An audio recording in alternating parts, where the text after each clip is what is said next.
పులుసు కూర అయితే చాలా బాగా వచ్చింది. ఇప్పుడైతే స్టవ్ ఆన్ చేసుకొని గిన్నె పెట్టుకున్నాను. అందులో తగినంత ఆయిల్ అయితే వేసుకుందాము. ఆయిల్ హీట్ ఎక్కుతుంది కదా, అందులోనే ఒక అర టీ స్పూన్ ఆవాలు చిటపటలాడుతున్నాయి. ఈలోపు మనమైతే వెల్లుల్లి సన్నగా కట్ చేసి పెట్టుకుందాము. చూడండి, కట్ చేసి పెట్టుకున్న వెల్లుల్లి అయితే ఫ్రై చేసుకుందాము ఆయిల్లో వేసుకొని. పులుసు కూర ఆయిల్లో ఫ్రై చేస్తే వెల్లుల్లి చాలా బాగుంటాయి. అందులోనే ఉల్లిపాయ ముక్కలు కొంచెం పెద్ద సైజు కట్ చేసి పెట్టుకున్నాను నేనైతే. అందులోనే కరివేపాకు, ఉల్లిపాయ ముక్కలు కరివేపాకు వేసుకున్నాం కదా, కొద్దిగా ఫ్రై కానిద్దాము. మరి ఫ్రై కాకుండా పచ్చివాసన పోయేదాకా ఫ్రై చేసుకుంటే సరిపోతుంది పులుసు కూరకైతే. అలాగే కొత్త వాళ్ళు ఎవరైనా నా ఛానల్ చూస్తున్నట్టయితే సబ్స్క్రైబ్ చేయండి, లైక్ చేయండి. ఇప్పుడైతే మనం ఆలుగడ్డ పొట్టు తీసేసుకొని సన్నగా కట్ చేసి పెట్టుకున్నాను, అందులో వేసేసుకుందాము. ఆలుగడ్డ ఉల్లిపాయ ముక్కలు ఒక 2-3 నిమిషాలు అయితే ఫ్రై కానిద్దాము ఆయిల్లోనే. చూడండి, ఫ్రై అయినాయి. ఒకసారి మూత పెట్టుకొని ఫ్రై చేసినాము కాబట్టి ఒకసారి అయితే మనం కలిపేసుకుందాము. చూడండి, కలుపుకున్నాను. అయితే 2 టమాటాలు బాగా మాగిన టమాటాలు తీసుకొని కట్ చేసుకున్నాను కదా, ఇప్పుడు అందులో వేసేసుకుందాము. మనం ఇలా ఒక్కొక్కటిగా వేసుకొని ఫ్రై చేసుకుంటే కర్రీ అనేది, పులుసు కూర అయినా కర్రీ అయినా చాలా బాగుంటుంది.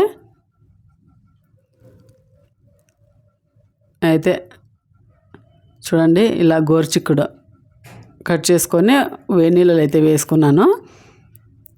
వేనీళ్ళలో వేసుకున్న చిక్కుడుకాయ ముక్కలు అయితే ఇందులో వేసేసుకుందాము.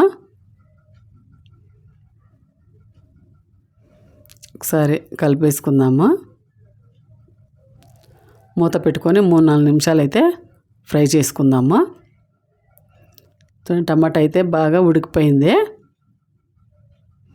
మాగి ఉన్న టమాటా అయితే తీసుకున్నప్పుడు మనము ఇలా తొందరగా మెత్తగా ఉడికిపోతుంది. కలుపుకున్నాం కదా, ఇప్పుడు మనం అందులో అయితే కుక్కర్లో శనగపప్పు అయితే 2 విజిల్స్ పెట్టుకున్నాను. గాలి అయితే వెళ్ళిపోయింది చూడండి. ఇప్పుడైతే మనం మూత తీసి చూద్దాము. 2 విజిల్స్ వచ్చింది, బాగా ఉడికిపోయింది శనగపప్పు అయితే. మరీ మెత్తగా కాకుండా చూడండి, బాగా ఉడికింది.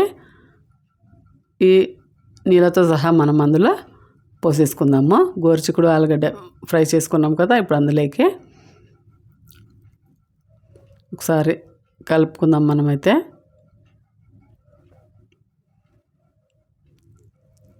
కలిపేసుకున్నాం కదా, అందులో చింతపండు గుజ్జు నేనైతే కొద్దిగా అంత వేసుకుంటున్నాను. అందులోనే తగినన్ని వాటర్ వేసుకున్నాను. ఒకసారి కలుపుకొని ఒక 5 నిమిషాలు బాగా ఉడకనిద్దాము. చింతపండు గుజ్జు వేసినాక కొద్దిసేపు ఉడికితే చాలా బాగుంటుంది. మూత పెట్టుకొని ఇప్పుడైతే మనం మూత తీసి చూద్దాము. చూడండి, బాగా ఉడుకుతూ ఉంది. ఒకసారి అయితే మనము ఆలుగడ్డ ఉడికిందో లేదో చూద్దాము. ఉడికిపోయింది ఆలుగడ్డ అయితే. నేనైతే జీలకర్ర, మెంతి, ధనియాలు పౌడర్ చేసి పెట్టుకున్నాను. ఇప్పుడు ఒక 2 టీ స్పూన్లు అంత అయితే వేసేసుకుందాం. అందులో మనం పులుసు కూరకు జీలకర్ర, మెంతి పొడి వేసుకుంటేనే చాలా బాగుంటుంది. ఒకసారి కలిపేసుకుందాం. ఫ్రై చేసుకొని పౌడర్ చేసుకుందాం కాబట్టి మనం కొద్దిసేపు ఉడికితే సరిపోతుంది. ఉడుకుతుంది కదా, ఆలోపు మనమైతే కొత్తిమీర అయితే సన్నగా కట్ చేసుకుందాము. కొత్తిమీర వేసేసుకున్నాం కదా, ఇప్పుడైతే స్టవ్ ఆపేసుకుందాము. గోరుచిక్కుడు శనగపప్పుతో పులుసు కూర చేశాను, చాలా బాగా వచ్చింది. ఈ ఎండాకాలంలో ఈ పులుసు కూరలే ఆరోగ్యానికి చాలా మంచిది. అలాగే ఈ గోరుచిక్కుడు శనగపప్పు కర్రీ మీకు నచ్చినట్లయితే సబ్స్క్రైబ్ చేయండి, లైక్ చేయండి, కామెంట్ అయితే పెట్టండి ఎలా వచ్చిందనేసి.